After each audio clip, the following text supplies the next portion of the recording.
హృదయపూర్వక వందనాలు తెలియజేస్తున్నాను. దేవుడిచ్చినటువంటి గొప్ప సమయమును బట్టి నేను ఇంతగానో దేవుని స్తుతిస్తున్నాను. మనందరి జీవితాల పట్ల దేవుడు ఉన్నతమైనటువంటి ప్రణాళికలు కలిగి ఈ దినాలలో మనల్ని తన వాక్యము ద్వారా బలపరుస్తూ మనం జీవిస్తున్నటువంటి క్రైస్తవ జీవితాలను విజయవంతంగా మార్చుటకు పరిశుద్ధాత్మ దేవుడు ఈనాడు మనల్ని నడిపిస్తున్నటువంటి గొప్ప విధానాన్ని బట్టి, ఆయన బయలుపరుస్తున్నటువంటి ప్రతి ప్రత్యక్షతను బట్టి నిజంగా మనం దేవుని స్తుతించబద్ధముగా ఉంటున్నాం. కొన్ని దినాల నుండి మనము శ్రమలను గురించి నేర్చుకుంటూ ఉంటున్నాం. నేను బైబిల్ గ్రంథంలో అనేక వ్యక్తులు దేవుని కొరకు జీవించినటువంటి జీవిత విధానాన్ని, వాళ్ళు పడినటువంటి శ్రమలు, నిందలు, అవమానాలు, వాటి తర్వాత వాళ్ళ జీవితంలో దేవుడు చేసినటువంటి అద్భుతాలు, వీటన్నింటినీ నేను చాలా లోతుగా ధ్యానించి చూశాను. ఈనాడు మనము దేవుని చేత ఎన్నుకొనబడిన వారముగా, ఆయన ఉచితముగా ఇచ్చినటువంటి రక్షణలో నిలబడి ఈ లోకంలో క్రైస్తవులుగా, క్రీస్తుకు సాక్షులుగా మనం జీవిస్తున్నప్పుడు మన జీవితంలో వస్తున్నటువంటి కొన్ని చిన్న చిన్న శ్రమలు ఈరోజు మన జీవితాన్ని, మన క్రైస్తవ జీవితాన్ని అవి ఎంతగానో ప్రభావితం చేస్తున్నట్టుగా నేను చూశాను.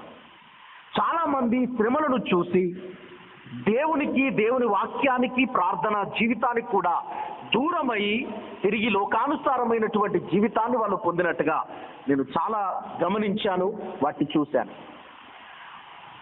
అప్పుడు నేను దేవుని గ్రంథమును చదువుతూ అనేక వ్యక్తుల జీవితాలను నేను పరిశోధన చేసినప్పుడు వారి ప్రాణం, ఆత్మ, శరీరమును ఆది కాండం నుంచి ప్రకటన వరకు ప్రతి ఒక్క భక్తుని జీవితంలో దేవుడు చేసినటువంటి అద్భుత కార్యములు, వారు దేవుని కొరకు అనుభవించినటువంటి శ్రమలు, వాటి తర్వాత దేవుడు వారికి ఇచ్చిన గొప్ప బహుమానము, వారు పొందినటువంటి స్థితి, దేవుడు వారు పొందినటువంటి శ్రమల ద్వారా, వాళ్ళు చూపినటువంటి విశ్వాసం ద్వారా దేవుడు పొందినటువంటి ఘనత, ఇవన్నీ కూడా నేను బైబిల్ గ్రంథంలో గమనించాను.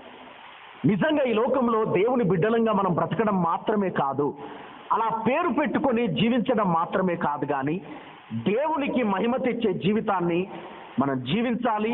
మన శ్రమల ద్వారా మనం పరిపూర్ణతలోనికి వెళ్తూ దేవునికి ఘనత తెచ్చు వారముగా మన జీవితాలను మలుచుకున్నప్పుడే నిజంగా దేవుడు మన బ్రతుకు ద్వారా మహిమ పొందుతాడని నేను గుర్తించడం జరిగింది. అందుకే మనము మోషే శ్రమల గురించి చూసాం. మొన్నటి దినం యోబు అనుభవించినటువంటి ఆ శ్రమల గురించి కూడా మనం చూసాం. ఈరోజు దానియేలు యొక్క శ్రమలను గురించి కొన్ని సత్యాలు నేను చెప్పడానికి ఇష్టపడుతున్నాను. నేను ఒక 7 జీవితాలు మా దీంట్లో నేను చెప్తాను.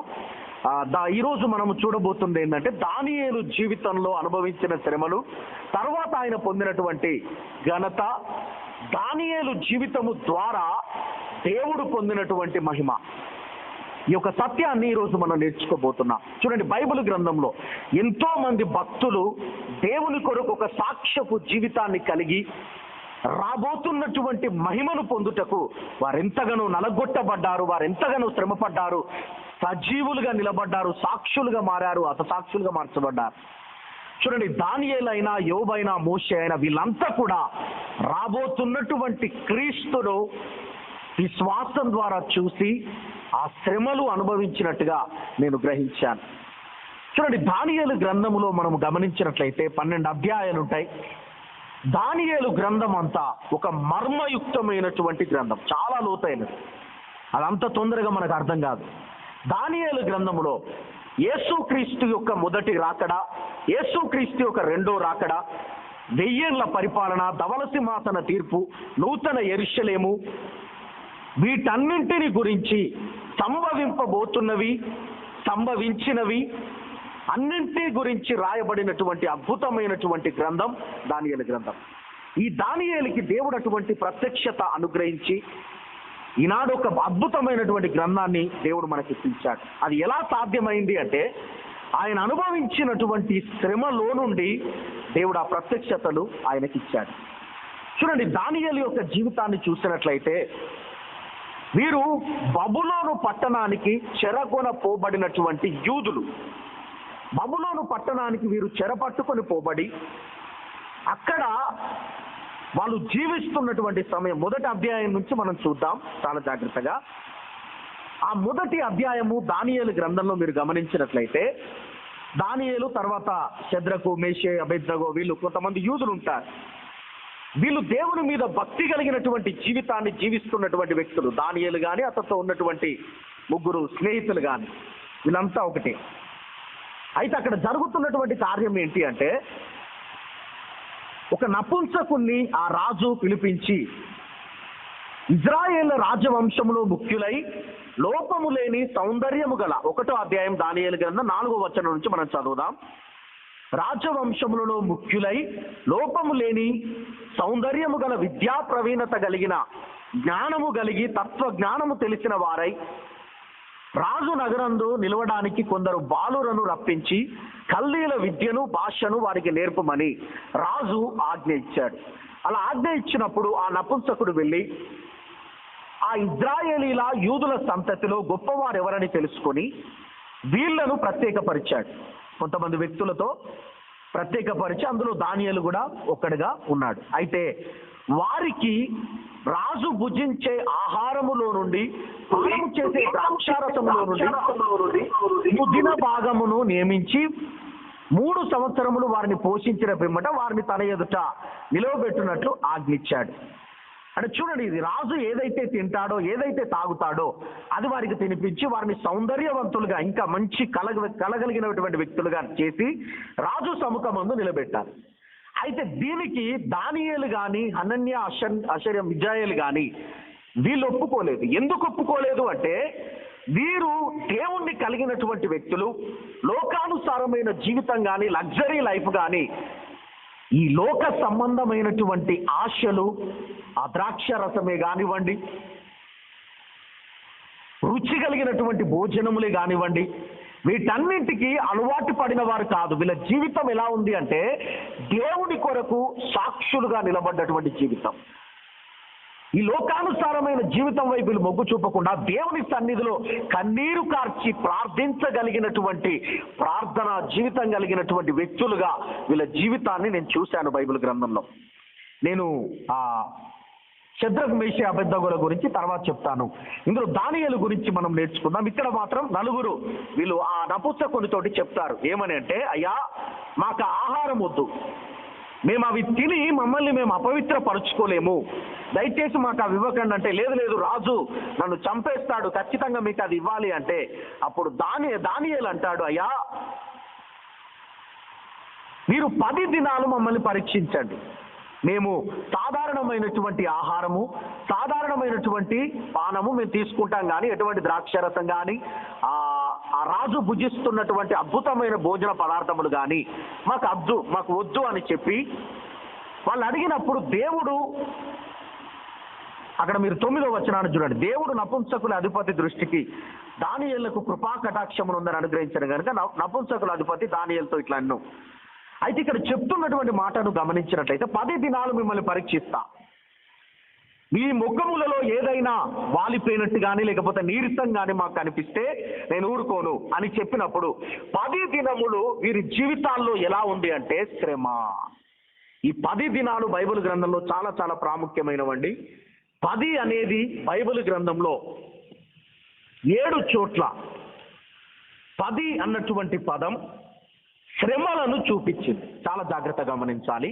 10 అన్నటువంటి పదం శ్రమలను చూపించింది. దానియేలు గ్రంథం 1:12లో 10 దినాలు మమ్మల్ని పరీక్షించు అని అన్నాడు. తర్వాత మీరు ప్రకటన గ్రంథంలో మీరు చూసినట్లయితే యేసుక్రీస్తు 2వ అధ్యాయము 10వ వచనం తీయండి. ప్రకటన గ్రంథం 2వ అధ్యాయం 10వ వచనం, మీరు శోధింపబడినట్లు సాతాను మిమ్మల్ని చెరలో వేయించబోతున్నాడు, 10 దినములు శ్రమ కలుగును, నమ్మకంగా ఉండు, నేను నీకు జీవ కిరీటం ఇస్తా. ఇక్కడ చాలా జాగ్రత్త గమనించాలి. బైబిల్ గ్రంథంలో మీరు ఎక్కడ చూసినా 10 అనే సంఖ్య, నెంబరింగ్ సిస్టమ్ బైబిల్లో ఉంది. ఒక్కొక్క సంఖ్యకి ఒక్కొక్క మీనింగ్ ఉంది. దాన్ని పట్టుకొని మనం వెతికినప్పుడు బైబిల్ గ్రంథంలో కొన్ని సంఖ్యలు మనకు అన్లాక్ అవుతాయి, దాని సత్యం మనకు బయలుపరచబడుతుంది. అక్కడ 10 దినములు మీకు శ్రమ కలుగును అని యేసుక్రీస్తు చెప్పినటువంటి మాట 10 దినాలు అనేటివి శ్రమలకు సాదృశ్యంగా చెప్పబడ్డాయి. మీరు రూతు గ్రంథంలో కానివ్వండి, 10 దినముల తర్వాత వారి భర్తలు చనిపోగా వారికి శ్రమ ప్రారంభమైంది. నాబాలును మీరు గమనిస్తే, అబిగైలు భర్త నాబాలు 10వ దినమున చనిపోగా అంటే ఆ 10 దినములు అంటే దాని అర్థం ఏంటిది అని అంటే ఆమె అనుభవించినటువంటి శ్రమలు. అబీగయిలు 10వ దినమున నాబాలు దేవుడు ముత్తగా అతడు చనిపోగా అబీగయిలు వేరొక దావీదును చేరినట్టుగా అక్కడ మనం చెప్పొచ్చు. ఆమె ఆ శ్రమల నుంచి విడుదల పొంది దావీదును చేరినట్టుగా మనం ఇట్లా 10 అనే సంఖ్య బైబిల్ గ్రంథంలో శ్రమలను చూపించింది. ఇక్కడ దానియేలు అడిగాడు 10 దినాలు మమ్మల్ని పరీక్షించండి. అంటే ఎందుకు ఇది నేను చెప్తున్నాను అంటే, దానియేలు బబులోను ఆ గుంపు, ఇజ్రాయేలు గుంపు, దానియేలు వీళ్ళందరూ కలిసి బబులోనుకు చెరగా కొనిపోబడ్డ దగ్గర నుంచి శ్రమలు అనేటివి ప్రారంభమైనాయి. కానీ వారి జీవితంలో ఎన్ని శ్రమలు వచ్చినా వారి విశ్వాస జీవితాన్ని విడిచిపెట్టలేదు, వారి ప్రార్థన జీవితాన్ని విడిచిపెట్టలేదు. ఆ దేశానికి వెళ్ళిన తమ ఆత్మీయతను వారు పోగొట్టుకోకుండా కాపాడుకున్నారు. ఇది చాలా చాలా ప్రాముఖ్యమైనదండి. ఈనాడు మన క్రైస్తవ జీవితంలో కూడా కొన్ని సమస్యలు రాగానే, కొన్ని కష్టాలు రాగానే మన పాత స్థితిని మర్చిపోయి, దేవుడు మనల్ని రక్షించినటువంటి విధానాన్ని మర్చిపోయి ఈరోజు లోకానుసారమైన జీవితంలోనికి వెళ్ళిపోతూ ఉంటారు. సంతోషంగా జీవించడానికి తమ మనస్సును అప్పజెప్తూ ఉంటారు. కానీ ఇక్కడ దానియేలు మాత్రం కాంప్రమైజ్ కాలేదు, అతని స్నేహితుడు కూడా కాంప్రమైజ్ కాలేదు.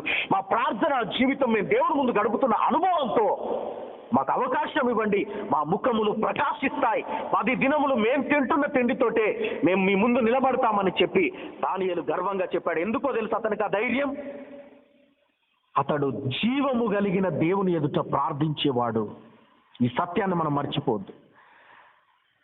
రాజే తినమన్నాడు కదా నన్ను, ప్రభా నేనేం చేయాలి ప్రభా, వాళ్ళు ద్రాక్షరసం తాగమంటున్నారు, బలవంత పెడుతున్నారు ప్రభా, నేను తాగుతాను అని తాగాడు అనుకోండి, అది నిజమైన క్రైస్తవ జీవితం కాదు. ఎవరో వచ్చి మన తల మీద గన్నో లేకపోతే కట్టో పెట్టి ఈ కళ్ళు తాగండి లేకపోతే క్రీస్తు దేవుడు కాదండి అని చెప్తే, ప్రభా నన్ను వీళ్ళు చంపడానికి చూస్తున్నారు కదా, ఈసారి చెప్పి తర్వాత నేను క్షమాపణ అడుగుతానని చెప్తే అది నిజమైన క్రైస్తవ జీవితం కాదండి. శ్రమలు కలిగిన జీవితం అంటే అవసరమైతే క్రీస్తు కొరకు, దేవుని కొరకు మరణానికైనా సిద్ధపడాలి, లేక ఆ సమస్యనైనా, ఆ శ్రమనైనా, నిందలనైనా మనం జయించగలగాలి. అది నిజమైన క్రైస్తవ జీవితం. అందుకే ఇక్కడ దానియేలు అన్నాడు, 10 దినములయ్యా మాకు అవకాశం ఇవ్వండి, ఆ తర్వాత మీరు చెప్పినట్టు మేము చేస్తాం. ఆ 10 దినాలు ఆ నపుంసకుల అధిపతి తనకి అవకాశం ఇచ్చాడు. దానియేలు వారు తింటున్న సాధారణమైన తిండి, ఆ తిండితోటే దానియేలు 10 దినములు ప్రార్థనలో కన్నీటితో దేవుని సన్నిధిలో వారు గడిపారు. దేవుని సహవాసాన్ని వాళ్ళు విడిచిపెట్టలేదు. ఆ 10 దినముల తర్వాత మీరు చూడండి, ఆ దానియేలు గ్రంథం 1వ అధ్యాయం 15వ వచనాన్ని చూస్తే, ఆ 10 దినముల తర్వాత వారి ముఖ సౌందర్యం, అక్కడ చూడండి చాలా జాగ్రత్త వినాలి. 10 దినములైన పిమ్మట వారి ముఖములు రాజు భోజనం భుజించు బాలులందరి ముఖముల కంటే సౌందర్యముగాను కలగాను అక్కడ రాజు నియమించినటువంటి భోజనమును పానము కొరకైన ద్రాక్షరసము ఆ నియామకుడు తీసివేసి వారికి శాకాధాన్యములను ఇచ్చెను. మాంసములు కాదండి, శాకాహారం. మాంసాహారం వేరు, శాకాహారం వేరు. కూరగాయల భోజనమే తిన్నారు.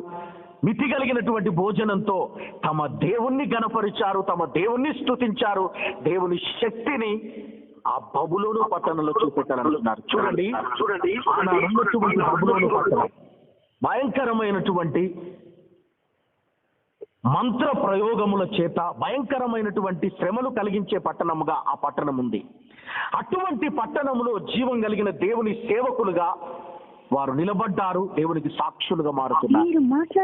ఇది వాళ్ళ జీవితంలో వచ్చినటువంటి మొదటి శ్రమగా మనం అక్కడ చూడొచ్చండి. చాలా జాగ్రత్తగా గమనించాలి. తర్వాత దానియేలును ఒక మంచి పదవిలోనికి ఆ రాజు తీసుకున్న తర్వాత, దర్యావేషు వీళ్ళు తీసుకున్న తర్వాత దానియేలు అంచెలంచెలుగా దేశంలో ఎదగడం ప్రారంభిస్తాడు. దేవుడు అతన్ని దీవించడం, రాజుకు వచ్చినటువంటి ప్రతి కళని పరిశుద్ధ దేవతల ఆత్మ కలిగిన వాడుగా ఉండినటువంటి దానియేలు ఏ కళకైనా భావాన్ని చెప్పి ఆ దేశంలో ఒక ప్రముఖుడిగా ఎదిగాడండి. రాజు కూడా తన ప్రముఖులలో ఇతన్ని ఒక్కడిగా మార్చేశాడు. అంటే చూడండి, ఈ లోకంలో దేవుని కొరకు ఎవరైతే సాక్షులుగా బ్రతుకుతున్నారో, నమ్మకమైన జీవితాన్ని జీవిస్తున్నారో, వారి జీవితంలో ఎన్ని శ్రమలు వచ్చినా, ఎన్ని కష్టాలు వచ్చినా, ఈ లోకంలో దేవుడు మనల్ని అద్భుతంగా ఉన్నతమైనటువంటి స్థితిలోనే నిలబెడతాడు. కానీ ఎక్కడ కూడా పడిపోనివ్వడండి, ఎక్కడ కూడా దిగజారిన స్థితిలోనికి దేవుడు మనల్ని చేయడు. ఈ సత్యాన్ని మన జీవితంలో ఎన్నడూ కూడా మనం మర్చిపోవద్దు. ఈనాడు క్రీస్తు నామము కొరకు ఒకవేళ మనము నిందలు కానీ శ్రమలు కానీ అనుభవించాల్సి వస్తే ధైర్యంతో ఎంతో ఇష్టంతో ఆ శ్రమలను మనం అనుభవించినప్పుడు దేవుని రాజ్యాన్ని మనం కట్టగలుగుతాం. మనం ఉన్న ప్రాంతంలో దేవుని యొక్క సన్నిధిని అక్కడ రాజ్యంలో రాజు అడుగుతున్నటువంటి ప్రతి ప్రశ్నకి జవాబు చెప్తూ ఒక అద్భుతమైనటువంటి జ్ఞానవంతుడిగా ఎదుగుతున్నటువంటి సమయం, ఆ తోటి ఉన్నటువంటి వారు, అక్కడ ఉన్నటువంటి అధికారులు ఇతని మీద ఏదైనా ఒక నింద మనం మోపాలి, ఇతన్ని అవమానపరచాలి, ఏ విధముగానైనాను దానియేలును మనము నాశనం చేయాలని కంకణం కట్టుకొని దానియేలును శోధించడానికి వాళ్ళు నిలబడ్డారంట. అప్పుడు దర్యావేషు దగ్గరికి వచ్చి వాళ్ళు ఒక కుటిలమైనటువంటి ఆలోచన చేస్తున్నారండి. ఏమిటి అలా ఆలోచన అంటే, ఇది దానియేలు జీవితంలో వస్తున్నటువంటి రెండో శ్రమ. చాలా జాగ్రత్త వినాలి. దీని తర్వాత దానియేలు జీవితం కూడా అద్భుతకరంగా దేవుడు దీవించాడు. చూడండి 6వ అధ్యాయం దానియేలు గ్రంథం 1వ వచనం. తన రాజ్యమంతటి పైన అధిపతులుగా ఉండుటకై 120 మంది అధిపతులను నియమించుటకు దర్యావేషుకు ఇష్టమాయను. వారి పైన 3 ప్రధానులుగా నియమించిన ఆ 3లో దానియేలు ముఖ్యుడు. 21 మందిలో ప్రాముఖ్యమైనటువంటి వారు 3. ఈ 3లో దానియేలు ప్రముఖమైన వాడు. రాజునకు నష్టం కలగకుండుటకై ఆ అధిపతులు తప్పకుండా వీరికి లెక్కలు అప్పజెప్పవాలని ఆజ్ఞ ఇచ్చారు. ఈ దానియేలు అతి శ్రేష్టమైన బుద్ధి గలవాడై ప్రధానుల్లోనూ అధికారుల్లోనూ ప్రఖ్యాతి నొంది ఉండను గనక రాజ్యమంతటి మీద అతన్ని నియమింపవాలని రాజు ఉద్దేశించారు. అందుకు ఆ ప్రధానులు అధిపతులు రాజ్యపాలన విషయంలో దానియేలుకు ఏదైనా ఒక నింద మోపాలని ఉండి తగిన హేతువు కొరకు కనిపెట్టుచుండిరి గాని దానియేలు నమ్మకస్తుడే గాని నేరమైనను ఏ తప్పైనను చేయవాడు కాడు గనక దానియేలు తప్పైనను లోపమైనను కనుగొనలేకపోయారు. ఇక్కడ చాలా జాగ్రత్తగా మీరు గమనించినట్లయితే, దేవుని కొరకు బ్రతికేవాడు, క్రీస్తు కొరకు సాక్షిగా ఈ లోకంలో జీవిస్తున్నవాడు ఎటువంటి నేరం లేనివాడుగా ఉంటాడు, పరిశుద్ధుడిగా తను తాను కాపాడుకుంటాడు. చూడండి ఈ లోకంలో ఎంతో మంది ఈనాడు క్రీస్తు కొరకు హతసాక్షులుగా మరణించారు. వారందరి జీవితాలు ఈరోజు చరిత్రలుగా మనం చదువుతున్నాం. ఎందుకంటే ఆ బుక్స్ కూడా మన దగ్గర ఉన్నాయి. అనేక మంది జీవిత చరిత్రలను ఈరోజు మనం తీసుకొని చదువుతున్నప్పుడు వాళ్ళు క్రీస్తు కొరకు అనుభవించిన శ్రమలు, కష్టాలు, బాధలు, నిజంగా అవి చదువుతున్నప్పుడు ఇటువంటి శ్రమలు ఈ కాలంలో ఎంతమంది క్రైస్తవులు అనుభవిస్తున్నారని నా మనస్సాక్షికి ఒక్కసారి అనిపించిందండి. ఒకసారి ఒక బుక్ మీ దగ్గర ఉంటే చదవండి, లేకపోతే బుక్ స్టాల్లో ఉంటుంది తీసుకోండి. ప్రపంచ హతసాక్షుల చరిత్ర అని ఒక బుక్ ఉంటుందండి, ప్రపంచ హతసాక్షుల చరిత్ర. అందులో మీరు చదివినట్లయితే ఒక్కొక్కరు భయంకరమైన ఊచకొట్ట కోయబడ్డారు. నా దగ్గర ఆ బుక్ ఉంది. అందులో నేను ఒక్కొక్కరి జీవితాన్ని చదువుతున్నప్పుడు నిజంగా క్రీస్తు కొరకు బ్రతికితే ఇటువంటి జీవితాన్ని జీవించాలని ఒక మంట నాలో కలిగింది. ఇంకా అంటే ఈరోజు బైబిల్ గ్రంథంలో కొన్ని మనం చూస్తున్నాం, చరిత్రలో కూడా చూస్తున్నాం. మరి మన జీవితాల్లో ఎందుకు ఇంకా మార్పు రావట్లేదు? క్రీస్తు కొరకు క్రీస్తు మనకి ఇస్తున్నటువంటి ప్రతి దీవెన పొందుకుంటున్నాం, ప్రతి ఆశీర్వాదం పొందుకుంటున్నాం. దేవుడు నన్ను దీవించాలని ఆశపడుతున్నాం. దేవుడు నాకు ఇల్లు ఇవ్వాలనో, లేకపోతే డబ్బు ఇవ్వాలనో, లేకపోతే నాకు ఆస్తి ఇవ్వాలనో, పేరు ఇవ్వాలనో ఆశపడుతున్నాం. కానీ క్రీస్తు కొరకు మాత్రం శ్రమ అనుభవించడానికి మనం సిద్ధంగా లేం. ఎందుకంటే శ్రమలు వస్తే ఏదో ఒక బాధ కలుగుద్ది, శ్రమలు వస్తే మనం నాశనం అయిపోతామేమో, శ్రమలు వస్తే మనకి ఏదో సంభవిస్తుందేమో అన్నటువంటి దృక్పథంలో ఈనాడు చాలా మంది క్రైస్తవులు బ్రతుకుతున్నారు. కానీ ఆ శ్రమల ద్వారా దేవుడు మనల్ని ఒక పరిపూర్ణతలోనికి తీసుకెళ్తున్నాడని దేవుని వాక్యం మనకు బోధిస్తుంది. ఇక్కడ దానియేలును ఎన్ని రకాలుగా వాళ్ళు ప్రయత్నించినా పట్టుకోలేకపోతున్నారండి. నింద మోపాలనుకున్నారు, అవమానపరచాలనుకున్నారు, కానీ ఎక్కడ కూడా ఛాన్స్ ఇవ్వలేదు దేవుడు. ఎందుకో తెలుసా? దానియేలు జీవించిన జీవితం అటువంటిది. ఎక్కడ కూడా దానియేలు జీవితంలో కాంప్రమైజ్ కాలేదు. తిండి విషయంలో కానీ, ద్రాక్షరసం విషయంలో కానీ, తన కట్టుకుంటున్న బట్టల విషయంలో కానీ, ప్రార్థన జీవితం విషయంలో కానీ ఏ విషయంలో కాంప్రమైజ్ కాలేదండి దానియేలు. నిజంగా దానియేలు లాంటి వ్యక్తులు ఈ కాలానికి అవసరము, అంతకంటే గొప్ప వాళ్ళు కావాలని దేవుడు అడుగుతున్నాడు ఈరోజు మన నుంచి. వాళ్ళు పాత నిబంధనలో బ్రతికిన వారండి. వాళ్ళ జీవితమే అంత శక్తివంతంగా దేవుని కొరకు ఉంటే మనము క్రీస్తు రక్తం చేత కడగబడి ఆయన సంఘములో జీవిస్తున్న మనం ఎంత మంటతో బ్రతకాలండి దేవుని కొరకు. ఒక్కసారైనా మనల్ని మనం పరీక్షించుకున్నామా? ఒక్కసారైనా మనల్ని మనం ఆలోచించుకున్నామా? దానియేలు గ్రంథాన్ని మీరు చదవండి, 12 అధ్యాయాలు అతని జీవితాన్ని ఒక్కసారి చదవండి. ఎన్ని ప్రత్యక్షతలు దేవుని రాజ్యం గురించి. దానియేలు గ్రంథంలో దగ్గర 21 రాజ్యాల గురించి రాయబడిందండి. ఇంతవరకు కూడా ఆలోచించలేనటువంటి ఒక సత్యం. 21 రాజ్యాలు. యేసుక్రీస్తు రాజ్యం గురించి ఇందులో రాయబడింది. తండ్రి అయిన దేవుని రాజ్యం గురించి ఇందులో రాయబడింది. పరిశుద్ధాత్మ దేవుడు స్థాపించిన రాజ్యం గురించి ఇందులో రాయబడింది. ఈ లోక చరిత్రలో ఉన్న అలెగ్జాండర్ రాజ్యం గురించి, గ్రీకుల రాజ్యం గురించి, రోమా రాజ్యం గురించి, సాతాను స్థాపించబోతున్న రాజ్యం 7 రాజ్యాల గురించి ఇందులో రాయబడిందండి 9వ అధ్యాయంలో. దానియేలు గ్రంథం అంతా కింగ్డమ్ కింగ్డమ్ కింగ్డమ్, రాజ్యం రాజ్యం రాజ్యం, అంతా రాజ్యంతో ముడిపడి ఉంది. అనేకమైన ప్రత్యక్షతలు దానియేలు జీవితంలో దేవుడు అనుగ్రహించడానికి ఒకే ఒక కారణం, అతడు దేవుని కొరకు అనుభవించిన శ్రమలు. అతనికి అనేక సత్యాలను దేవుడు బోధించాడు, అనేకమైన మర్మాలు బయలుపరిచాడు. ఎవ్వడు కూడా దానియేలు ఎదుట నిలవలేకపోయాడండి. అతనికి ఎందుకండి ప్రత్యక్షత దేవుడు ఇచ్చాడు? ఇచ్చినా కూడా దానియేలుకి అర్థం కాలేదు లాస్ట్లో మీరు చూస్తే. కానీ దేవుడు ఎందుకు అతనికి అన్ని ప్రత్యక్షతలు అనుగ్రహించాల్సి వచ్చిందని నేను ఆలోచన చేసినప్పుడు ఒక్కటే ఒకటి నాకు అనిపించిందండి, ప్రార్థనా జీవితం. హల్లెలూయా. దానియేలు బ్రతుకు మొత్తం ప్రార్థన ప్రార్థన ప్రార్థన. జీవము కలిగిన దేవుని ఎదుట నిలబడ్డాడు, శ్రమలు అనుభవించాడు, కష్టాలు అనుభవించాడు, నిందలు అవమానాలకి మౌనంగా తలవంచుకొని దేవుని ఎదుట నిలబడ్డాడు. తగిన కాలంలో దేవుడు అతన్ని హెచ్చించి అద్భుతకరంగా దీవించాడు. 6వ అధ్యాయంలో మీరు మొత్తం చదవండి. నేను ఇప్పుడు ఒక్కొక్క భాగాన్ని నేను చదువుతూ మీకు చూపిస్తాను అతని జీవిత విధానాన్ని. అక్కడ ఉన్నటువంటి అధికారులు కానీ, చుట్టుపక్కల ఉన్నవారు కానీ ఇతన్ని ఏ విధంగానైనాను మనం నాశనం చేయాలి. కానీ దానియేలంట ఏ విషయంలో దొరకలేదట. ఎన్నిసార్లు వెతికినా వీళ్ళకు దానియేలు గురించి దొరకలేదు. ఏదైనా నింద మోపాలి. కానీ దానియేలు పట్టుకోవడం మీకు అసాధ్యమని ఎరిగినటువంటి వాళ్ళు ఒక కారణాన్ని కనిపెట్టారు దానియేలు జీవితంలో. అది కూడా తప్పైనది కాదండి. దానియేలు ఏదో పాపం చేస్తున్నాడని చూపెట్టింది కాదది. అక్కడ మీరు చదవండి, దానియేలు గ్రంథం 6వ అధ్యాయం 5వ వచనంలో, అందుక మనుష్యులు అతని దేవుని పద్ధతి విషయమందే గాని మరి ఏ విషయమందు అతనిలో లోపము కనుగొనలేమనుకొనిరి. హల్లెలూయా. దానియేలు జీవితంలో ఎంత వెతికినా ఒక్క లోపం కూడా కనిపించలేదట వాళ్ళకి. దానియేలు బ్రతుకంతా చూసినా అతను ఎలా దొరుకుతాడు వీడు అని వాళ్ళు వెతికారు, ఎక్కడ దొరకలేదండి. మాట విషయంలో కానీ, ఆలోచన విషయంలో కానీ, నడక విషయంలో కానీ, తలంపుల విషయంలో కానీ, ఆలోచనల విషయంలో కానీ ఎక్కడా కూడా తప్పు చేయలేదు ఆయన. కానీ ఎక్కడ దొరికాడో తెలుసా? దేవునికి ప్రార్థన చేసే విషయంలో దొరకబట్టారు. చూడండి, శ్రమ అతని జీవితంలో ఎలా వచ్చిందంటే, ఇతడు దేవునికి ప్రార్థన చేయకుండా సాతాను ఎలా తీసుకొచ్చాడంటే అతని జీవితంలో శ్రమ, ఎలాగైనా దానియేలు దేవుని ఎదుట మోకరించకుండా చేయాలి. దానియేలు దేవుని సన్నిధిలో మోకరించకుండా నేను చేయగలిగినట్లయితే దానియేలు ఓడిపోతాడు. ఇది సాతాను యొక్క తంత్రం.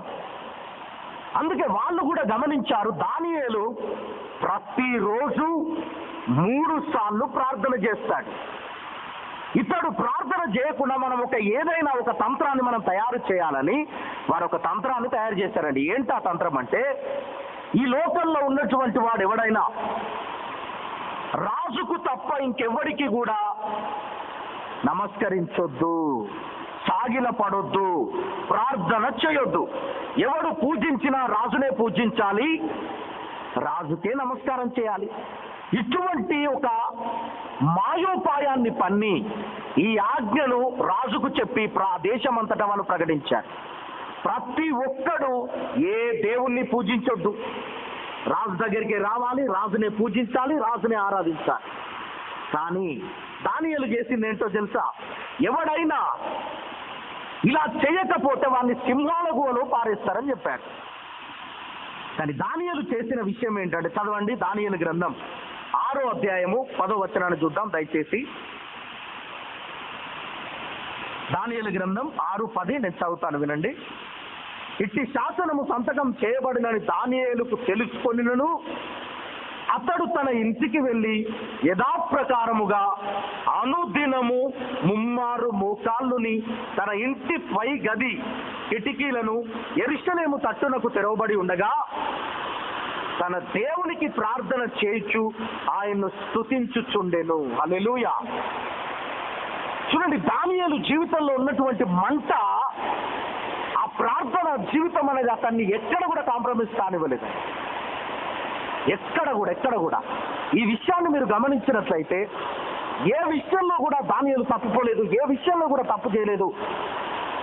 ఇక్కడ రాజ శాసనము కూడా రాయబడిందని దానియేలుకు తెలిసినను, నన్ను చంపినా నరికినా నా దేవునికి ప్రార్థన చేయకుండా నేను ఉండనని దినమునకు ముమ్మారు యథాప్రకారం అని రాయబడింది అక్కడ. అంటే ప్రతిరోజు అతడు 3 సార్లు దేవునికి ప్రార్థిస్తాడు.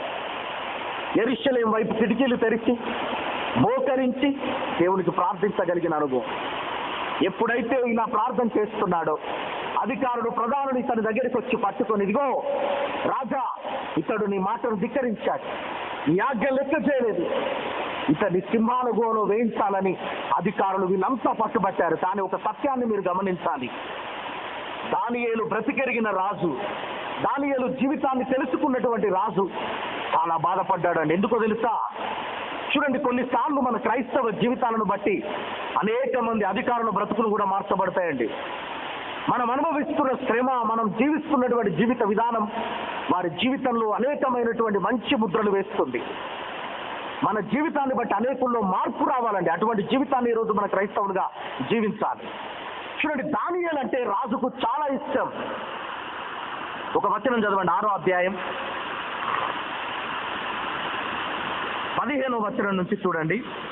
ఆ మనుషులు దీన్ని చూసి రాజసన్నిధికి సందడిగా కూడి వచ్చి, రాజా, స్థిరపరిచిన ఏ శాసనమే గాని తీర్మానమే గాని ఎవడు రద్దుపరచజాలడు. ఇది మాదీయుల పారసీకులకు విధి అని తమరు తెలుసుకునవలనని అంతటి రాజు ఆజ్ఞేయగా బంట్రవుతులు దానియేలు పట్టుకొని పోయి సింహపు గుహలో పడవేసిరి. పడద్రోయగా రాజు, నీవు అనుదినము తప్పక సేవించుచున్న నీ దేవుడే నిన్ను రక్షించును అని దానియేలుతో చెప్పాడు.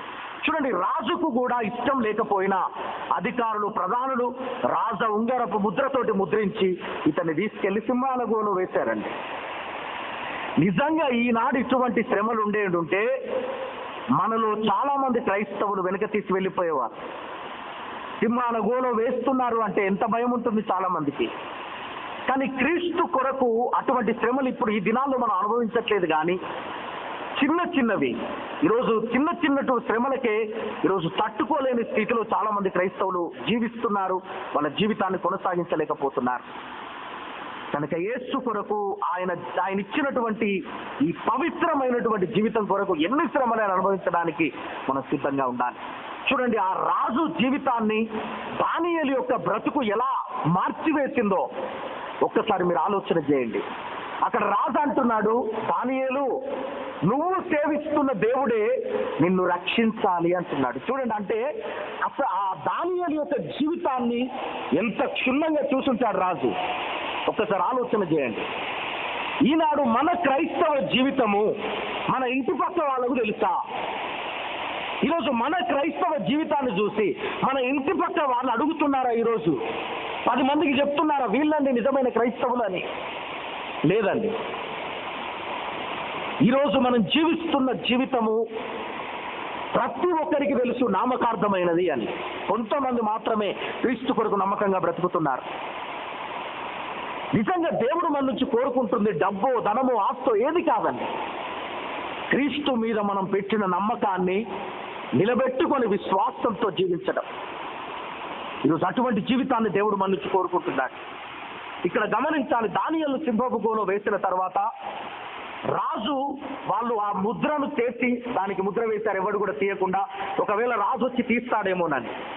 ఆ తర్వాత రాజు తన నగరుకు వెళ్ళి ఆయన 3 కార్యాలు చేయకుండా రాత్రంతా ఎదురు చూశాడటండి. ఒకసారి ఒక వచనం చదవండి, దానియేలు గ్రంథం 6వ అధ్యాయం 18వ వచనం. దానియేలు 6:18. అంతటా రాజు తన నగరుకు వెళ్ళి ఆ రాత్రంతా ఉపవాసం ఉండి, మొదటిది రాజు ఒక విగ్రహారాధన కలిగినటువంటి వ్యక్తి. బబులోను సామ్రాజ్యం అంటే భయంకరమైన విగ్రహారాధన. అటువంటి స్థితిలో ఉన్న ఒక రాజు ఉపవాసం ఉన్నాడంట. ఎవరి కొరకు తెలుసా? దానియేలు కొరకు. తన ప్రజలు ఉన్నారో లేదో తెలియదు, తన స్నేహితులు ఉపవాసం ఉన్నారో తెలియదు, కానీ ఒక అన్యుడు, ఒక రాజు దానియేలు కొరకు ఉపవాసం ఉన్నట్టుగా అక్కడ వాక్యం చెప్తుంది. అంటే దానియేలు జీవితము అతన్ని ఎంత ప్రభావితం చేసిందో ఒకసారి ఆలోచన చేయండి. అంటే దేవుడు ఏం కోరుకుంటున్నాడు ఈరోజు మన జీవితాల నుంచి అంటే, మన బ్రతుకు ద్వారా ఇతరులు మార్పు పొందాలి, మన జీవితాలను చూసి అనేకులు మార్పులోనికి రావాలనే దేవుడు కోరుకుంటున్నాడు. రెండోది, నాట్య వాయిద్యాలను జరగనీయలేదు. మూడోది, అతనికి నిద్ర పట్టలేదు. చూడండి, అతడు ఏమి కూడా తినకుండా ఉపవాసం ఉన్నాడు. రెండోది, ఏ వాయిద్యాలు అవసరం లేదన్నాడు. మూడోది, నిద్రపోకుండా ఎదురు చూస్తున్నాడండి. ఎప్పుడు తెల్లవారుతుంది. నిజంగా దానియేలు దేవుడు అతన్ని రక్షిస్తాడా? దానియేలు చూపిన విశ్వాస జీవితం అతన్ని రక్షించగలుగుతుందా అని ఒక అన్యుడు ఎదురు చూస్తున్నాడు. హల్లెలూయా. నిజంగా ఇతని జీవితాన్ని చూస్తున్నప్పుడు నాకైతే ఒక మంట కలిగింది. ఇటువంటి జీవితాన్ని మనం బ్రతకగలగాలి. కానీ ఆ రాజంట తెల్లవారగానే పరిగెత్తుకుంటూ ఆ గుహ దగ్గరికి వెళ్ళాడటండి. ఆ గుహ దగ్గరికి పరిగెత్తుకుంటూ వెళ్ళి 19-20 వచనాలు దయచేసి చూడండి. తెల్లవారుజామున రాజు వేగిరమే లేచి సింహాల గుహ దగ్గరికి త్వరపడిపోయాను. అతడు గుహ దగ్గరికి రాగానే దుఃఖ స్వరముతో దానియేలు అని పిలిచి, జీవము గల దేవుని సేవకుడవైన దానియేలు, నిత్యము నీవు సేవించుతున్న నీ దేవుడు నిన్ను రక్షించగలిగినా అని అడిగాను. చూడండి, ఈ మాటల్లో ఉన్నటువంటి భావాన్ని గుర్తించండి. జీవము కలిగిన దేవుని సేవకుడైన దానియేలు, నిత్యము నువ్వు సేవిస్తున్నావే, ఆ దేవుడు నిన్ను రక్షించాడా? అతను అడగడంలో చూడండి ఒకసారి వేరియేషన్. ప్రతిరోజు ప్రార్థిస్తావు కదా, నీ కష్టకాలంలో నీ దేవుడు రక్షించడా? ప్రతిరోజు కన్నీరు కారుస్తున్నావు కదా దేవుడి సన్నిధిలో, నీకు బాధ కలిగినప్పుడు నీ కన్నీరు తుడవలేదా దేవుడు? ఈరోజు చాలా మంది క్రైస్తవులు దేవుణ్ణి ఒక తాతగాని వాడిగానో లేకపోతే బలహీనుడిగానో మార్చేస్తున్నారండి. ఈరోజు మనకు బాధ కలిగినప్పుడు, మనకు కన్నీళ్ళు వచ్చినప్పుడు, వేదన కలిగినప్పుడు మన పక్కన నిలిచి మనల్ని ఓదార్చేవాడు మన దేవుడు. ఈరోజు దానియేలు ముమ్మారు దేవునికి ప్రార్థించి దేవుడితో సహవాసం కలిగిన వ్యక్తిగా ఉన్నాడే, అతని దేవుడు రక్షించాడా? మరి 21వ వచనం, అందుకు దానియేలు, రాజు చిరకాలం జీవించును గాక, నేను నా దేవుని దృష్టికి నిర్దోషిగా కనబడితేని గనక ఆయన తన దూతను పంపి సింహములు నాకు ఏ హాని చేయకుండా వాటి నోళ్లు మూయించను. రాజా, నీ దృష్టికి నేను నేరము చేసిన వాడని కాదు కదా అని. ఇదండి నిజమైనటువంటి దేవుణ్ణి నమ్మినటువంటి బ్రతుకు. దేవుడంట ఒక దేవదూతను పంపి రాత్రంతా సింహాల నోళ్లను మూశాడు. దానియేలు హాయిగా ప్రార్థించుకున్నాడు దేవునికి. నిజంగా దేవుని కొరకు ఇలా మనం నిలబడగలిగేటువంటి అద్భుతాలు చూస్తాం. ఒకవేళ భయపడి మన క్రైస్తవ జీవితం నుంచి వెనుకడుగు వేస్తే ఎటువంటి అద్భుతాన్ని కూడా నువ్వు చూడలేవండి నీ క్రైస్తవ జీవితంలో. దానియేలు బ్రతుకులో ఇంత భయంకరమైన శ్రమలు ఇంకెక్కడా కలగలేదు అతనికి. యోబు జీవితంలో ఏమో కుష్ఠు రోగం, ఇతని జీవితంలో ఏమో సింహాల బోను. ఆ సింహాలు కూడా ఎంత ఆకలితో ఉన్నాయో తెలుసా?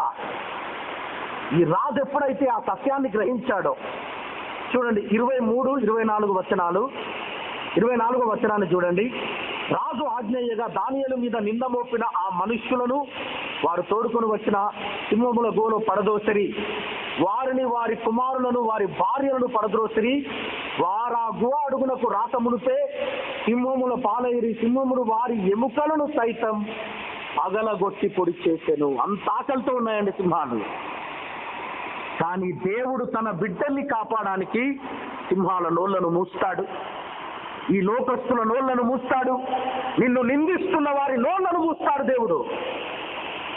నీ విశ్వాసానికి నువ్వు పదును పెట్టాలి, నీ క్రైస్తవ జీవితాన్ని నువ్వు నిలబెట్టుకోవాలి. ఎన్ని శ్రమలైనా, ఎన్ని నిందలైనా, ఎన్ని అవమానాలైనా దేవుని ఎదుట మౌనముగా దేవుని సన్నిధిలో నువ్వు అప్పచెప్పినట్లయితే ఖచ్చితంగా నీ నిందను దేవుడు అద్భుతంగా గొప్ప బహుమానముగా ఘనతగా దాన్ని మారుస్తాడు, నీ జీవితాన్ని దీవిస్తాడు. ఈరోజు దానియేలు జీవితాన్ని బట్టి రాజు ఇచ్చినటువంటి ఆజ్ఞ ఏంటో తెలుసా? మీ జీవితంలో ఒక్కసారి ఆలోచన చేశారు అతని జీవితాన్ని. ఎప్పుడైతే రాజు ఈ సత్యాన్ని తెలుసుకున్నాడో, దానియేలు జీవితాన్ని చూసి ఈ అద్భుతం అతని జీవితంలో గ్రహించాడో, తన రాజ్యంలో ఒక చాటింపు వేశాడు. ఎంత చాటింపు అంటే 26 వచనం నుంచి 27, 28 వచనాల వరకు. నా సముఖమును నియమించిన ఏమనగా నా రాజ్యములోని సకల ప్రభుత్వముల యందుండు నివాసులు దానియేలు యొక్క దేవునికి భయపడుచు ఆయన సముఖమున వనకాలి. ఆయనే జీవము గల దేవుడు, ఆయనే యుగయుగములు ఉండువాడు, ఆయన రాజ్యం నాశనం కారేరదు, ఆయన ఆధిపత్యం తుదమట్టుకుండును. ఆయన విడిపించువాడును రక్షించువాడునై ఉండి పరమందు భూమి మీదను సూచక క్రియలు ఆశ్చర్య కార్యములు చేయవాడు. ఆయనే సింహముల నోట నుండి దానియేలును రక్షించెను అని వ్రాయించెను. హల్లెలూయా. చూడండి, దానియేలు జీవితంలో అద్భుతమైనటువంటి కార్యం. ఇప్పుడు ఆ 29వ వచనాన్ని చూడండి, 28వ వచనాన్ని చూడండి. ఈ దానియేలు దర్యావేషు ప్రభుత్వ కాలమందు పారసికుడగు కోరేషు ప్రభుత్వమందు వర్ధిల్లుచుండెను. ఇదండి అతని జీవితంలో కలిగిన ఘనత.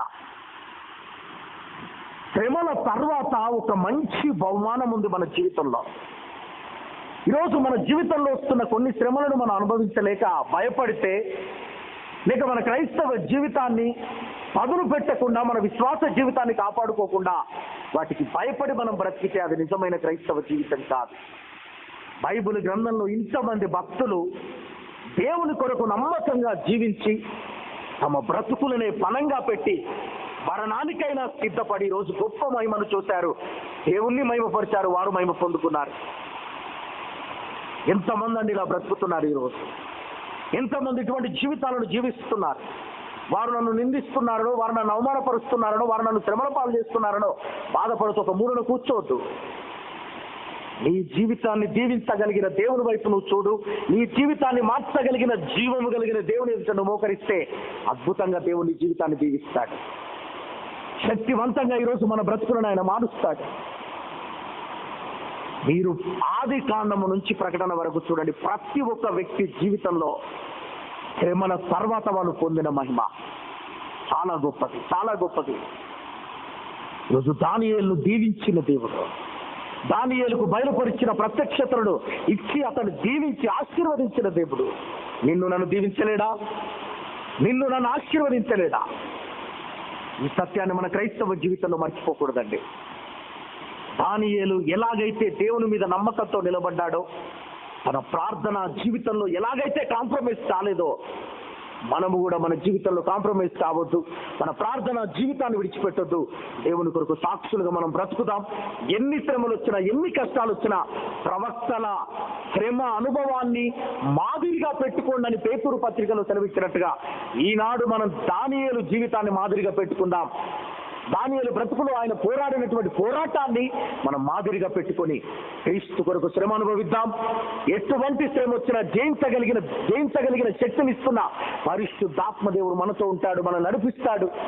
దానియేలు వలె మన జీవితాన్ని విజయం వైపు నడిపించి అద్భుతంగా ఆయన మన బ్రతుకులను మారుస్తాడు. దేవుడి వాక్యమును దీవించునుగాక. ఆమేన్. ఆమేన్.